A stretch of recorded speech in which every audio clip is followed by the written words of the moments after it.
has sido tan fiel.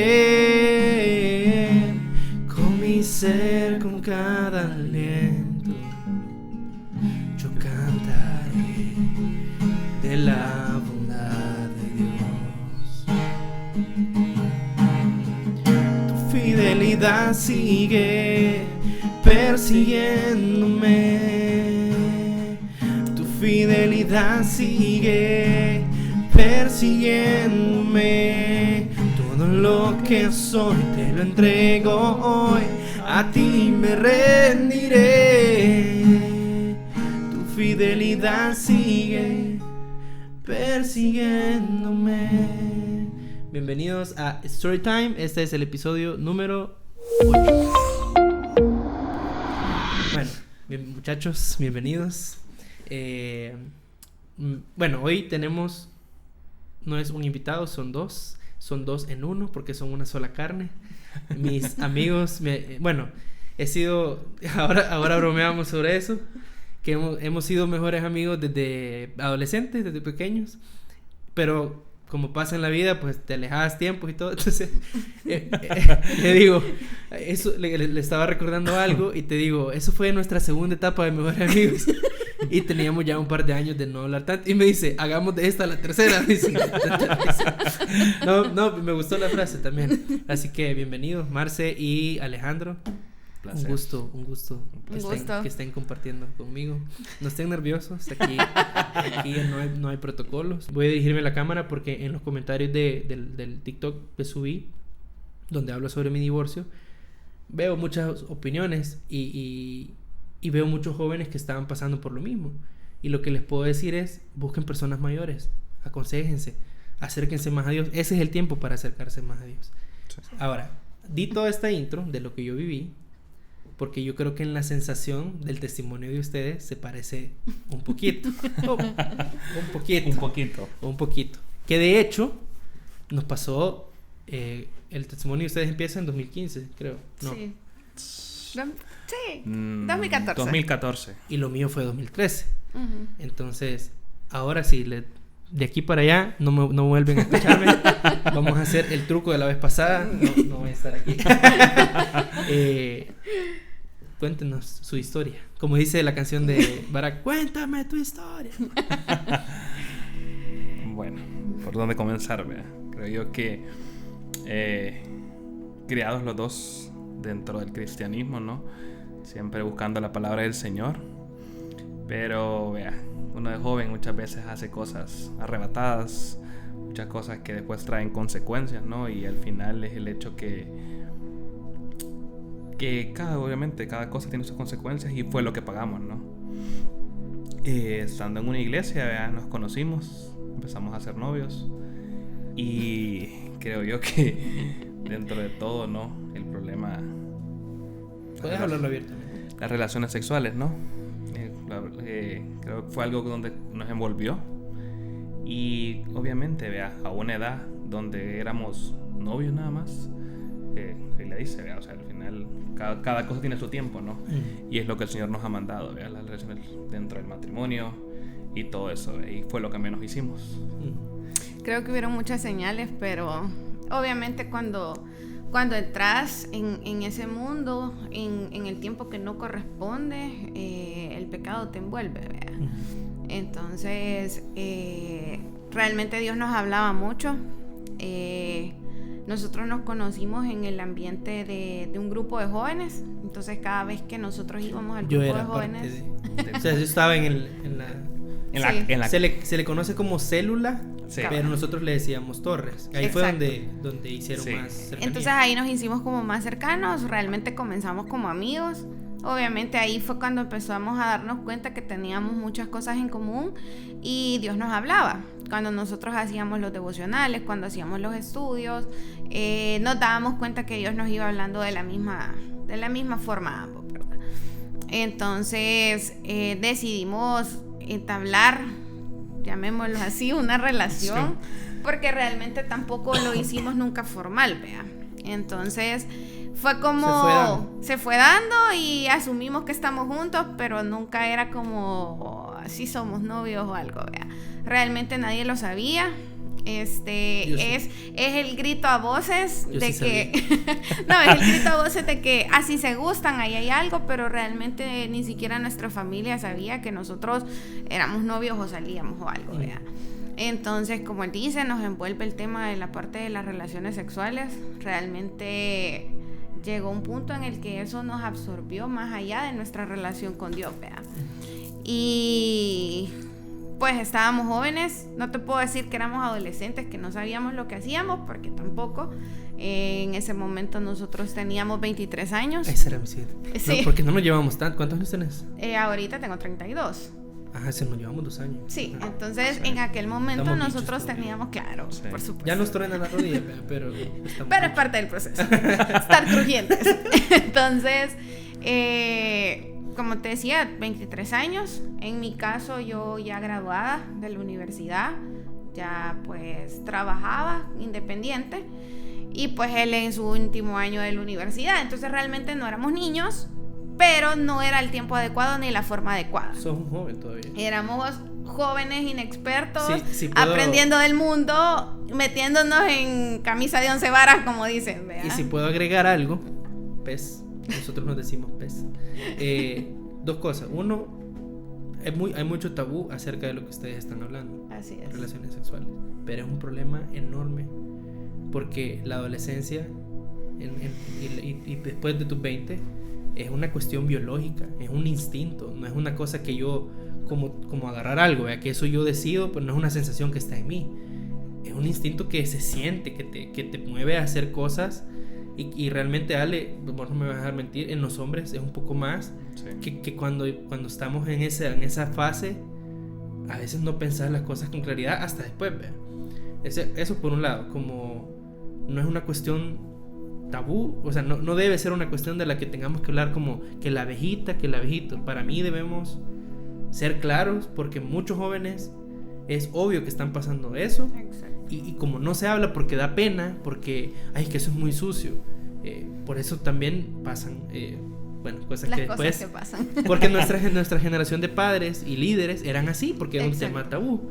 Y lo otro que agregar de ustedes es que ahí empecé a conocer a Ale, lo veía más jugando fútbol. A jugar fútbol, que no daba miedo porque entraba bien duro y le pegaba bien. Una vez me doblaste el pie, viejo, y le sacaba una cabeza a todos también. Mira, hay que hacer el énfasis. Muy bien alto, o sea, ahí lo ven casi del mismo tamaño, pero le saca como 2 cuerpos a Marcelo. No, pero recuerdo una vez fuimos a pelear una pelota y dije, ya vio, o sea, como eso lo pensabas en microsegundos, ya vio que yo ya casi que llegué, ¿verdad? Y yo vi que él iba como que le iba a pegar y dije, va a frenar. Y yo pongo el pie en la pelota como unos fracciones de segundo antes que él, y él no frenó y le pegó a la pelota con todo, y mi pie quedó así. Pero lo que quiero decir con esto es que ustedes eran un joven común y corriente, normal. Con vos justo estábamos en nuestra segunda fase de mejores amigos. Hablábamos, reíamos, chistábamos. Conociste a la famosa Blanca, la persona que me ayudaba con la limpieza, tu papá. O sea, lo que quiero que agarren contexto es que no eran personas que desaparecieron para hacer lo malo. Eran Exacto. Personas normales. Vos ya trabajabas, creo, o tenías tus cuestiones, vos estabas estudiando. Como ustedes, como personas que están viendo, como sus hijos, ¿verdad? Para las personas que están viendo. Sí, realmente, o sea, nosotros es más, yo en mi caso sí servía en la iglesia, o sea, yo estaba sirviendo en escuela dominical, Ale no servía, pero yo sí, o sea, yo sí ya era servidora de la iglesia, o sea, nuestra rutina de servicio y de asistencia al grupo de jóvenes no cambiaba, ¿verdad? Pero obviamente los demás días el pecado te absorbía, ¿verdad? Entonces, vuelvo y repito, Dios creó las relaciones sexuales y las ha hecho para el matrimonio, y nosotros las distorsionamos a tiempos en los que no son los adecuados. No porque eso sea malo, sino porque nosotros lo hacemos en los momentos y las circunstancias no correctas a los ojos de Dios, ¿verdad? Y pues nosotros hemos aprendido a las malas que Dios es un Dios de orden, y nosotros debemos acoplarnos al orden de Dios si nosotros queremos ser realmente bendecidos como Él nos quiere bendecir. Entonces, pero en ese momento, como tú decís, las hormonas, la juventud, no pensás, no medís, crees que te las podés todas y que vos no vas a ser uno de esos, vea. Esa parte que acabas de decir, creo que es el pensamiento de todos cuando a mí no me va a pasar, vea. A mí no me van a descubrir. Sí, totalmente. Pero es que por esto, yo voy a ser precavido. Exacto. Pero al final es como, creo que ni precavidos fuimos, vea. O sea, y al final terminamos tan inmersos en donde, bueno, precisamente en ese momento a mí se me ocurre la brillante idea de meterme a un concurso de belleza. Yo estaba concursando, estaba concursando en ese entonces para el Miss Universo 2015, obviamente para Miss El Salvador. Estaba en la competencia, obviamente me someto a muchos procesos de dietas, ejercicios y una rutina bien extenuante en la que estábamos dentro del concurso, y se me retrasa la regla. Entonces yo lo asocio a, estoy haciendo dieta, estoy haciendo ejercicio, me dicen es normal que los cambios en tu cuerpo se puedan dar, y yo como, démosle, pues sigamos, vea. En ese momento pasan 3 meses y es como, ya 3 meses no es normal, vea, o sea, ya no es dieta, ya algo pasa, necesitamos saber qué es, o sea, o hay un bebé o hay una enfermedad, pero realmente esto no es normal. Ahí quiero preguntarte algo. El día que ya sospechan, obviamente ustedes lo siguieron haciendo, o sea, no, ese estilo de vida no paró, pues. No. Ahora, cuando viene este miedo, como hombre, Ale, que no estabas trabajando todavía, ¿qué sentías? ¿O qué pasó por tu cabeza? Creo que era bien complicado, pues, porque dentro de todo el juego, ¿no? Dentro del juego que hacíamos, que pensábamos que todo estaba bien, era como bien complicado, porque decía, vaya, ¿y si está? ¿Y si? O sea, trataba como de nublar aquel pensamiento, no tratar de ser ingenuo y decir, no está, vea. No, ya se va a bajar, ¿no? Y trataba igual de calmar la ansiedad de ella, porque después de 3 meses, vea, era como, no, vea. Entonces, viene, vea. No, ya no, vea, ya no, y entonces me voy a hacer una prueba en sangre. Porque no quiero dudar y ¿verdad? Vámonos a lo seguro. Vea. Se hace la prueba, vamos, la acompaño y todo, vea. Dice, regresen dentro de una hora. ¿Cómo son esa hora? ¿Cómo es? Horrible, porque vos estás pensando que, ¿y si está? ¿Y si no está? ¿Y si está? O sea, sentís un gran bajón. Sí. Si está, es como, ¿qué voy a hacer? Y si no está, ¿qué problema tiene, no? O sea, porque no es normal que no tenga durante 3 meses el periodo, ¿no? Entonces, sí, cabal, ajá. Entonces es como, ¿qué va a pasar, vea? Entonces, pasa la hora. Creo que fue una de las peores horas de nuestra vida, vea. Y vamos, y de repente, positivo. Ahí, ¿qué pasó en tu cuerpo, en tu cabeza? Yo creo que es un escalofrío horrible. No porque no me dé alegría o porque, sino que por el momento, por el momento en el que estabas, ¿no? Y es como, ¿qué voy a hacer ahora? Es un baldazo de agua fría en el que vos caes y es como, ¿y ahora qué va a pasar? Solo para aclarar, para personas que pueden decir, ¿cómo puede decir eso de su hija? No, cuando un joven está así, como hombre, el pensamiento es, o sea, la figura de proveedor, no estabas trabajando. Correcto. Son novios, no, como usted dice, no muchos sabían. Sí, ¿qué va a pasar? ¿No? O sea, nuestras familias no sabían, porque incluso ese fue otro problema. Del lado de ella se oponían, ¿ve? O sea, ustedes no pueden ser novios, no pueden ser nada, entonces era como bien complicado, porque era decirles, ok, ve, o sea, no podemos ser novios. No podemos ser novios, pero está embarazada. Le tengo una sorpresa. No, y realmente, o sea, creo yo que el primer mes fue como el primer mes más caótico, porque obviamente, bueno, ya sabemos que hay algo, necesitamos ir y pasar consulta porque no me he cuidado, no he tomado vitaminas, no he hecho absolutamente nada, me he hecho dietas, me han hecho masajes, he hecho ejercicios, o sea, ¿realmente está bien o no está bien, vea? Entonces ya mi preocupación ya ni siquiera es que me van a decir mis papás, sino cómo está mi bebé, vea. Entonces íbamos al mismo punto, o sea, ¿cómo vamos a hacer con el dinero? ¿Cómo vamos a hacer con las cosas? O sea, bueno, le digo yo, vamos a que me revise un médico antes de decir cualquier cosa a cualquier persona. Necesitamos saber dónde estamos parados, vea. Entonces decidimos ir al hospital, paso consulta y literalmente para entrar al quirófano es como, ya es mi turno, vamos. No voy a entrar. Y yo, ¿cómo no vas a entrar? Me friqué. No voy a entrar. Aquí te voy a esperar. Y yo, me bloqueé. No puede ser, entonces tengo que entrar ya. Y yo, entraba, me dice, pero aquí me voy a quedar. O sea, entonces me hizo entrar sola al quirófano. Bueno, a la sala donde me iban a revisar. Entonces, y él se quedó fuera. Entonces, es un mal hecho de que no sabes qué vas a hacer, qué va a pasar, y te mandan, o sea, sola a ver qué pasa, ¿vea? Entonces, bueno, entro, gracias a Dios, pues mi hija estaba bien. Ya teníamos casi 13 semanas o 14 semanas. Mi hija estaba grande, o sea, literalmente en el ultrasonido movía la manita así, yo. Ya estaba esperando. Sí, ya. O sea, fue un shock, vea, porque realmente estuve esos 3 meses sin absolutamente ningún cuidado. Pero dentro de todo, Dios la había guardado y estaba bien. Ahí todavía no sabíamos que era niña, pero era tu bebé. Era mi bebé. Viene el ok, mi bebé está bien, ahora necesitamos decirle a todos, vea. Entonces, él les dice primero, obviamente a sus papás. A mi papá. Para que te ayudara a mi papá, para que me ayudara con mi mamá, vea. Al final, uno sabe los papás que tiene, vea. Entonces, le digo a mi papá para que me ayude a decirle a mi mamá y es como, va. Entonces, empieza lo caótico, vea. Creo que del lado de ella, porque tampoco me conocían, ¿no? Entonces, o sea, mi mamá lo conocía porque obviamente... Pero tu papá sí sabía que... No, tampoco. No, tampoco. Es que ese es el punto. Como vos sabés, solo nos congregábamos mi mamá, mi hermano y yo en la iglesia. Mi papá no es cristiano, entonces él no se congregaba, por consiguiente no conocía a todos mis amigos de la iglesia. Y cuando llegaban a la casa es como son los amigos de ellos. Y en realidad es cierto, te ubicaba súper a vos. El colocho. Entonces, pero todos los demás eran como los bichos, vea. Los bichos, en aquel entonces la mayoría de los bichos tenían 18 años, 17 años, entonces eran unos niños.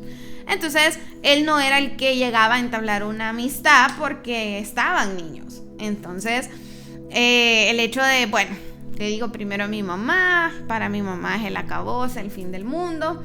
Y es como hay que decirle a mi papá, vea. Entonces yo no tengo el valor de decirle a mi papá, se lo dice mi mamá y mi papá me deja hablar una semana, vea. O sea, literalmente la ley de hielo toda la semana, en donde él podía pasar a la par mía y no me dirigía la palabra, vea. Entonces esa semana fue súper tensa, fue horrible. Todas las cosas que vos como papá esperas de tus hijos, hoy que soy madre lo entiendo. Entonces, pero que en ese momento yo no lo entendía porque yo era la joven que estaba pasando por eso, ¿verdad? Entonces, como tú decís, me sentía avergonzada y a la misma vez frustrada porque yo sentía que mis papás me lo reprochaban como que yo era una adolescente que había truncado su vida, cuando realmente yo hasta ya me había graduado de la universidad y es más, me gradué con honores y le di a mis papás el orgullo de decir, mi hija se graduó con honores de la universidad, vea. Entonces yo les decía, o sea, ya les di todo lo que ustedes me pidieron que les diera, se los di. Entonces sí me equivoqué, pero tampoco es el fin del mundo. No soy una niña.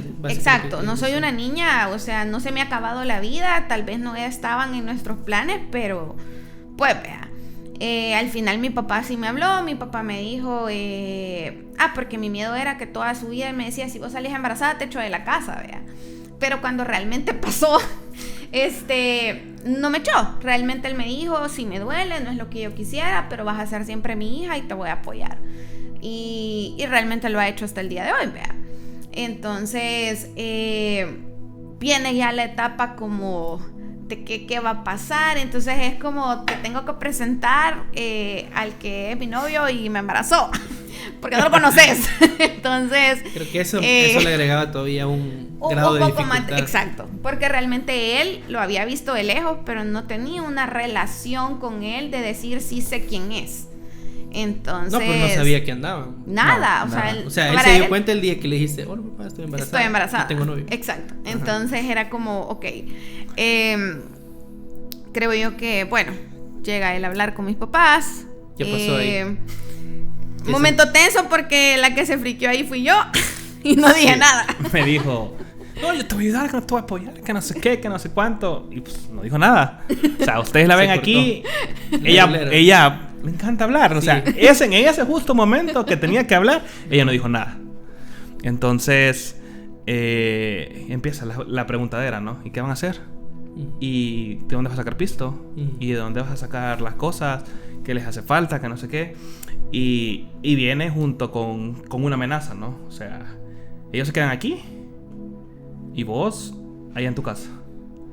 O sea, ellos se quedan bajo mis dominios, bajo mi casa, bajo mi techo. Yo puedo ayudarles en lo que quiera, pero ellos se quedan aquí. Ellos no salen de la casa.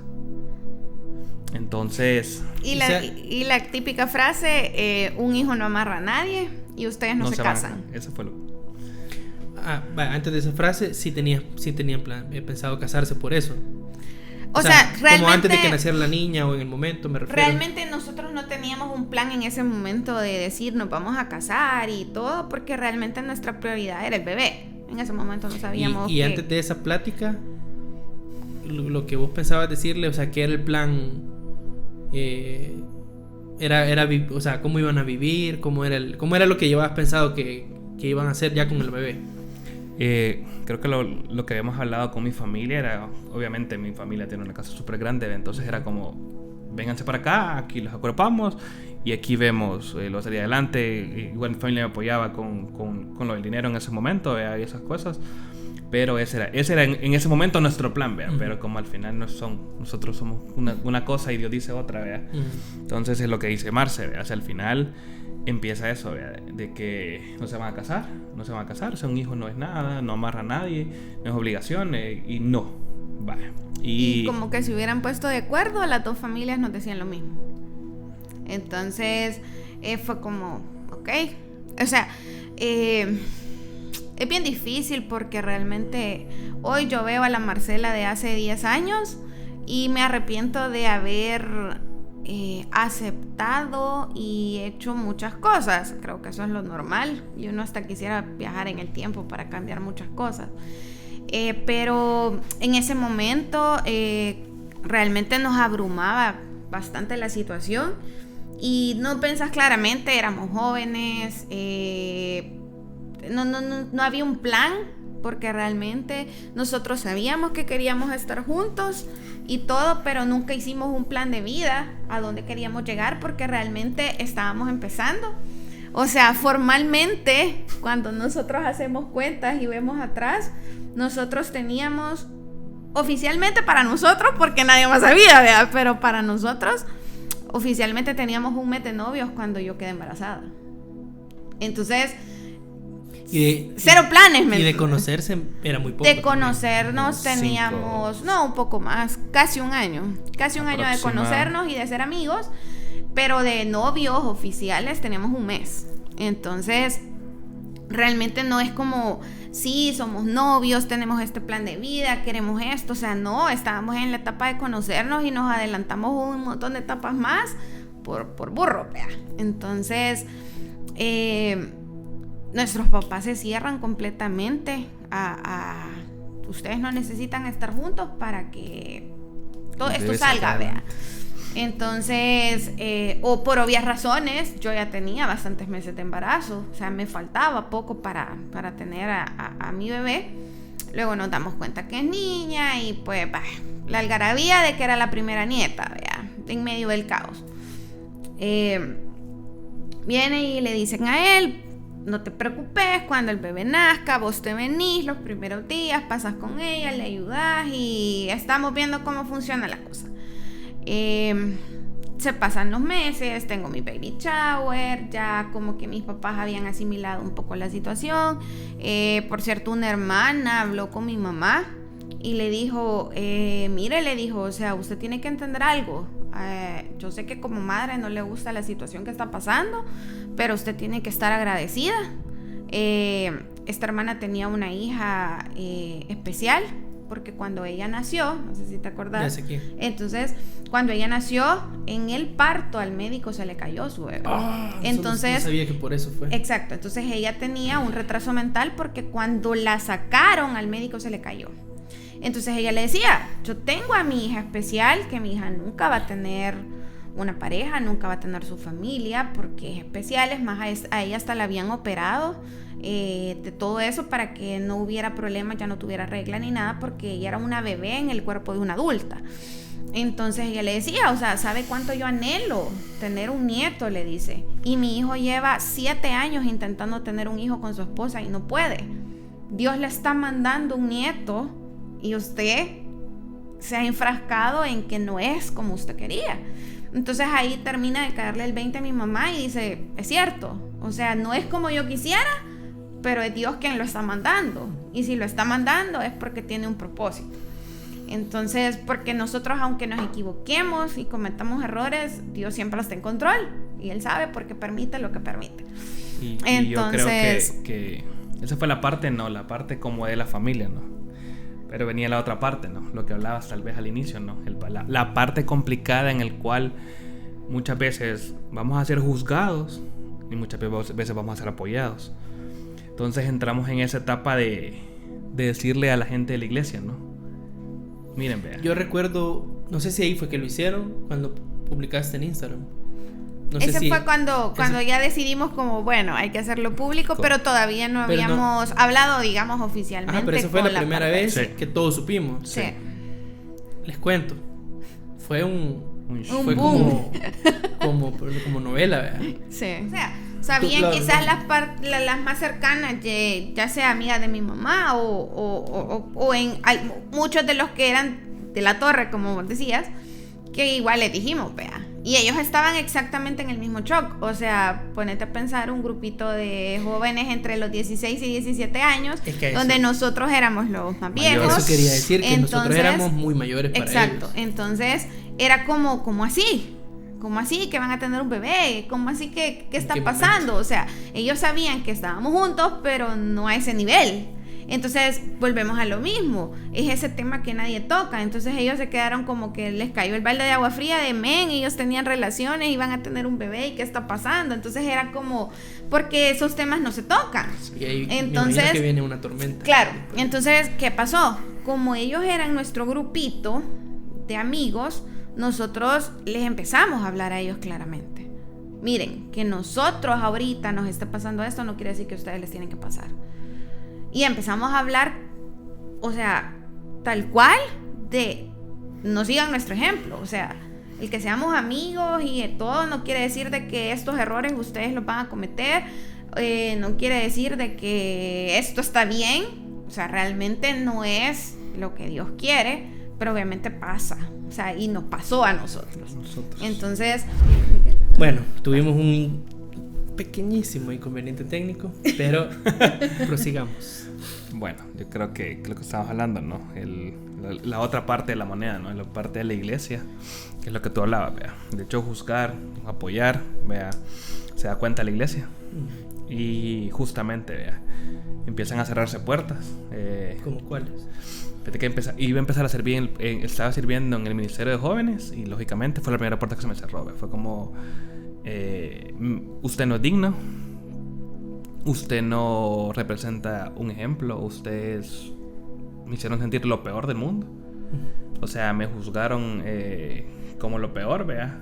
Yo sabía que había cometido un error, pero se me trató así, ¿no? Empezaron a hacerse como la ley del hielo, así, como dejaron de hablarme, empezaron a hacerme a un lado, vea, usted no aparezca, o sea, no venga aquí, porque los jóvenes a usted lo ven como alguien... Va a ser un mal ejemplo en vez de tomarlo como el ejemplo a no seguir y al recalcar que eso es lo que no tiene que pasar, sino que era como un escondámoslo debajo de las piedras, porque no son dignos de...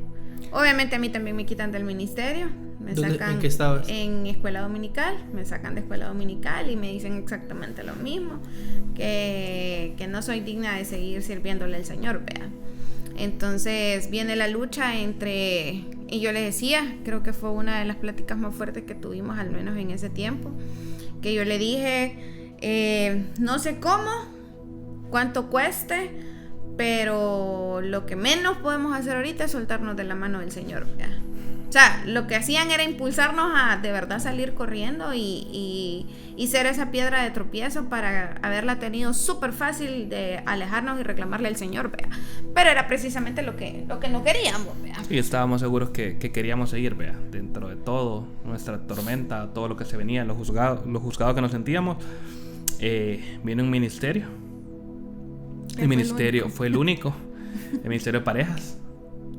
Y nos dicen, vea, legalmente ustedes no están casados, pero viene una bebé en camino, los acuerpamos. Entonces se convierten en nuestro refugio, en nuestro oasis dentro de toda la tormenta, ¿no? En el desierto que estábamos pasando por nuestro error. Y literal se convirtieron como en unos abuelos más de las niñas, de nosotros, así nos vieron como unos niños y nos dijeron, vénganse. Nos sentimos tan acuerpados y pasó el tiempo, ¿no? Ellos hicieron que todo fuera mucho más llevadero.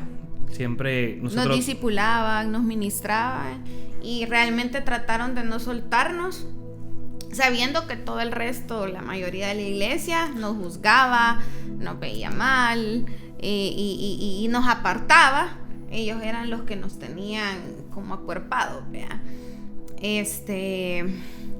Llega el tiempo. Para esto la niña ya había nacido. O sea, todavía no. Nace en ese momento, nace okay. Mi hija, Ariana, que ahora ya casi tiene 9 años. Nace Ariana y ellos, pues igual, nos seguían acuerpando y todo. Vemos la mano de Dios realmente desde el momento en que mi hija nace. Obviamente yo ya no podía trabajar porque estaba embarazada. Él tampoco es que tuviera un trabajo en ese momento. ¿Conseguiste trabajo? Sí, mi tía tenía una empresa de negocios y me acuerpó y me dijo, vale, te voy a dar esto, manejame. O sea, yo sin experiencia, pues ella me acuerpó y trabajito y conseguía un poco de dinero, y de ahí lo demás nos apoyaba el papá de ella y lo que yo tenía ahorrado, vea. Entonces, pero no era un fondo que vos dijeras, puchica, vea, vamos a vivir de esto. Definitivamente no lo era. Me toca tener a mi hija en el Hospital Nacional de la Mujer, o sea, un público. Sí. Entonces, el de maternidad público, ahí me tocó. Entonces vos entras con todos los miedos. Sí, porque el de la mujer es privado. O sea, está el de la mujer del escalón, pero está el de la mujer, que es el público. Ah, ok. Que está, por cierto, aquí por Montserrat. Por la 25. Sí. Entonces, cabal. Obviamente el miedo de que cualquier cosa puede pasar, vas a un hospital público, ya sabemos cómo es el seguro y lo público en este país. Entonces, no te voy a negar que no iba con miedo. Llego y me dicen, tu hija es cabezona, literalmente así me lo dijeron. Cesárea. Tu hija no va a salir, te toca cesárea. Yo, ok, vea, ¿qué hago? Y me dicen, si querés te vas a tu casa, haces maletas, pero pasas el 24 acá, porque mi gente de diciembre. Entonces si te vas, pasas 24 acá, si no te ingreso ya y pasas 24 en tu casa, o sea, Navidad. Ya. No, déjeme ya, le dije, ya, yo no quiero pasar Navidad aquí, vea. Entonces me ingresan. Literalmente veo como él se va con mi mamá y me quedo sola, vea. Sola sin saber a qué me voy a enfrentar, solo esperando, porque como era cesárea programada yo tenía que esperar que el quirófano estuviera disponible. Esperé prácticamente toda la tarde hasta que me llegan a decir, ya hay un quirófano, vamos. Entro y el miedo normal, vea, qué es lo que va a pasar. Y yo recuerdo que solo empecé a alabar a Dios, y la que en ese momento yo cantaba era la de levanto mis manos aunque no tengan fuerzas, pero literalmente no podía hacer nada porque estaba amarrada a la cama. Entonces yo no me podía mover. Mi hija no podía nacer, era demasiado grande. Me dice la doctora, no la puedo sacar, lo siento mucho, pero necesitamos hacer esto. Una de las enfermeras se me sube al estómago para tratar de desencajar a mi hija. Para que entendiera, ella me dijo, tu hija está como una sardina dentro de vos, no puedo meter mis manos para sacarla. La logra sacar y solo la saca y me dice, con razón no la podíamos sacar, no sé cómo la tenías adentro. Yo solo le veo a mi hija del cuello para abajo y no le logro ver la cara, y se la llevan y empieza mi ansiedad de, ¿y si me la cambian? y si está bien, no está bien. De repente me empieza a doler el brazo, empiezo a tener demasiado frío y le digo al anestesiólogo que estaba atrás de mí, mire, me duele un montón el brazo y lo siento helado, como que me he echado un balde de agua con hielo. Y me dice, sí, le puse el suero más fuerte porque se está desangrando. Y yo, gracias. Entonces empiezan a venir a mi mente un montón de cosas y yo le decía, Señor, yo sé que no me has traído hasta acá para no conocer a mi hija y para no hacer nada más, vea. Entonces, gracias a Dios, pues todo sale bien y me sacan de quirófano. Cuando salgo de quirófano, lo primero que veo es a él parado afuera del quirófano. Como 4 o 5 horas después. No, 15 minutos. 15 minutos tenía yo. ¿Te durmieron solo? Sí, cuando es cesárea te duermen solo del abdomen para abajo. Entonces, y lo veo yo ahí y yo como, ¿qué pasó? ¿Qué haces acá? O sea, recordemos que estaba en un hospital público donde no hay visitas, donde además de eso yo tuve a mi hija a las casi 8 de la noche y él estaba ahí con mi suegra y la tía de él afuera del quirófano. Y yo, ¿qué hacen acá? Entonces resulta ser que mi suegra, que trabaja en la 1 de Mayo, tenía amigas ahí, había hecho que pudieran entrar y estaban ahí cuando yo acababa de tener a mi hija. Entonces le llevan a mi hija recién nacida, la ve y todo. Realmente, bueno, como era época de Navidad, un montón de gente llegó a regalar un montón de cosas al hospital. Cosas las ocupé, cosas no, las doné a otros bebés. Entonces nosotros decíamos, pues, o sea, Ariana acaba de nacer y ya está siendo de bendición a otras personas, ¿verdad? Entonces nosotros dijimos, Dios tiene un propósito con habernos dado a esta niña. Ella definitivamente, Dios la ha preparado para algo, no sabemos el qué, pero cualquier lugar que ella pise va a ser de bendición y vamos a tratar de que ella realmente lo sea y educarla dentro de lo que Dios quiere para nosotros. Seguimos así y empiezan los problemas. El primer día que salimos al hospital, salgo yo sola, Ariana se queda porque tenía fiebre. Entonces salgo sin el bebé en brazos, la peor sensación del mundo, salir sola, vea, del hospital. Esa noche la paso con él, llorando. Yo le decía, yo la escucho llorar, o sea, yo quiero estar con ella, ¿qué pasa? Al día siguiente me la entregan el 24 de diciembre. Era el regalito de Navidad, vea. Él se queda otra vez en la casa. Después de eso le dicen, usted no puede venir más. El trato que habíamos hecho, el trato se había hecho, se acaba. Y usted solo la puede venir a visitar un ratito, pero no se puede volver a quedar en la casa nunca más. Entonces empieza la lucha en la que ya él llegaba solo media hora o una hora todos los días a vernos. Pasamos así como 2 años hasta que la relación se empieza a fracturar, obviamente, y nos empezamos a pelear, nos empezamos a llevar súper mal al punto de faltarnos al respeto. Y terminamos la relación como por 4 meses o 5 meses, no sé. En donde ya no nos queríamos ni ver, en donde no sabíamos ni cómo íbamos a hacer para seguirnos entendiendo con las cosas de Ariana, pero nosotros ya no nos soportábamos, ya no nos queríamos ver, nada. Nos veíamos lo mínimo posible. Solo me iba a dejar a la niña los fines de semana. Era como, aquí está, cuidado. O sea, sí, literal. Hasta que... ¿Hace cuánto fue eso? Hace como 7 años aproximadamente. Ariana tenía como 2 años en ese momento. Entonces, hasta que él me pide hablar un día. Y digo yo, o sea, yo creo que dentro de todo, al final la niña tenía la culpa y digo yo, ok. O sea, aquí o arreglamos las cosas o algo va a pasar, ¿ves? Al final sí hemos dicho que, porque dentro de todo cuando comenzamos fue esto, o sea, si al final vamos a llegar a tener algo, yo quiero algo serio con vos, porque si lo hablamos y nos vamos a casar y vamos a llegar a ese punto de ser una familia feliz. Entonces le digo yo, vamos a arreglar las cosas. O sea, la niña no tiene la culpa de nuestros desórdenes, de nuestros problemas y de sobre todo de nuestra familia, que al final era la fricción más grande que teníamos. Y empezamos a recuperar todo. Decidimos, ok, nos vamos a ir. O sea, ella trabajaba, yo ya trabajaba.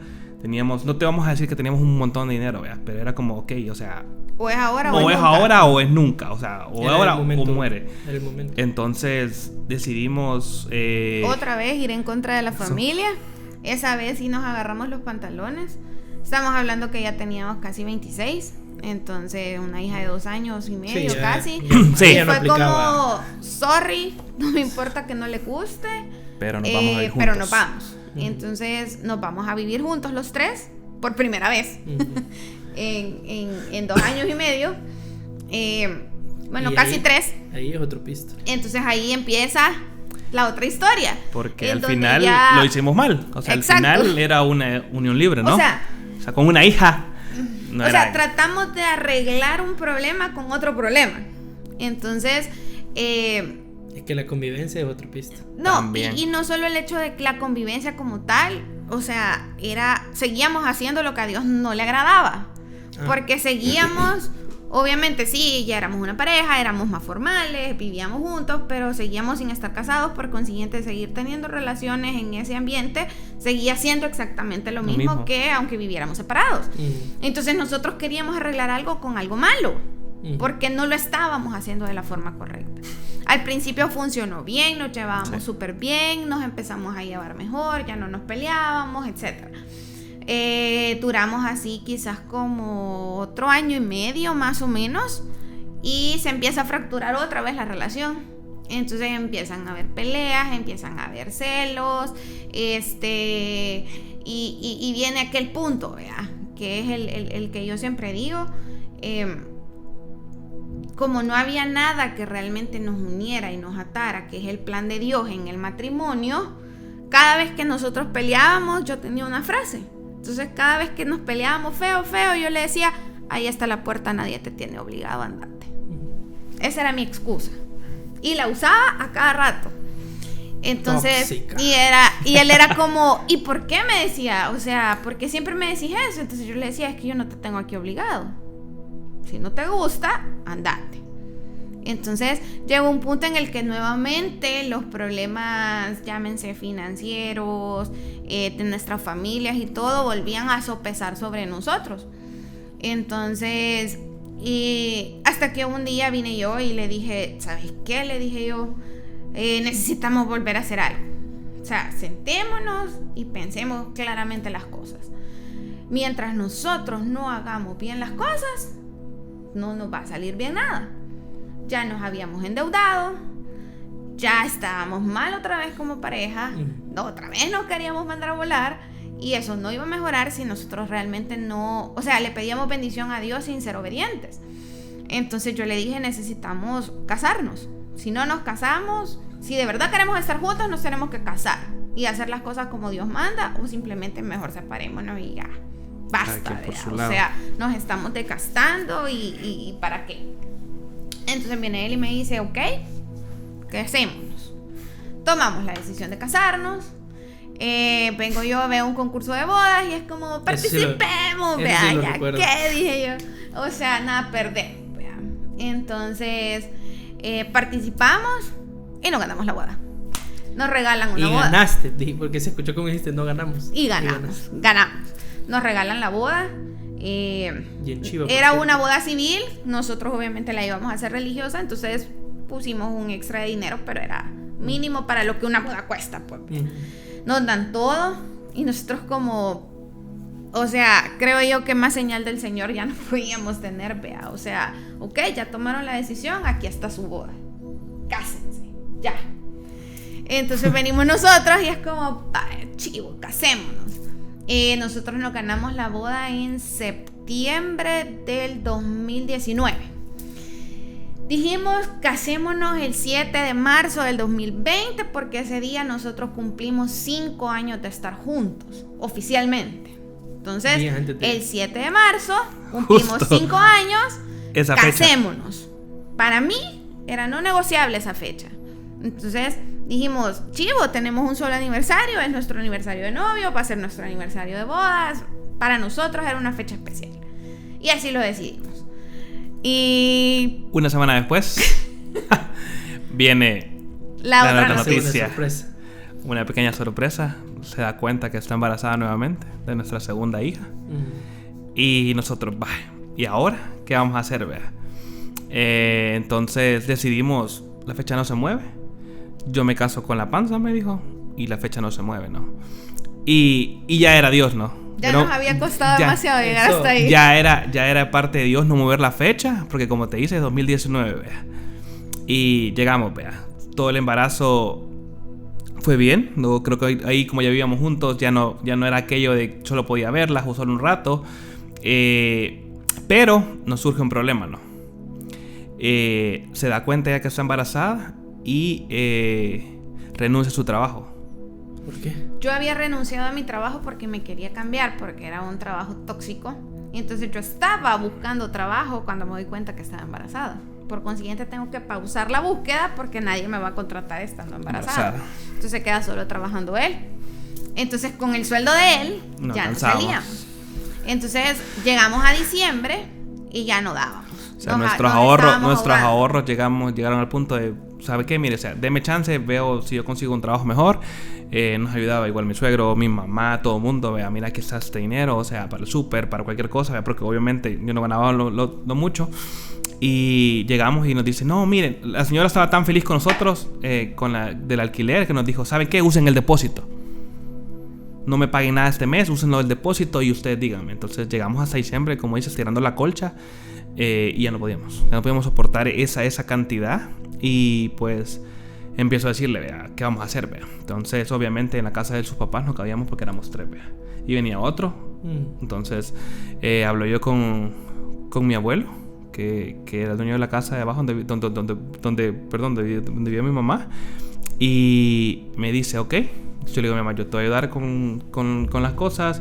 Y como ya teníamos todo, entonces ya teníamos nuestra refri, nuestras cosas. Entonces era como, yo no voy a usar nada, solo voy a usar tu energía, tu agua, yo te la pago y aquí está.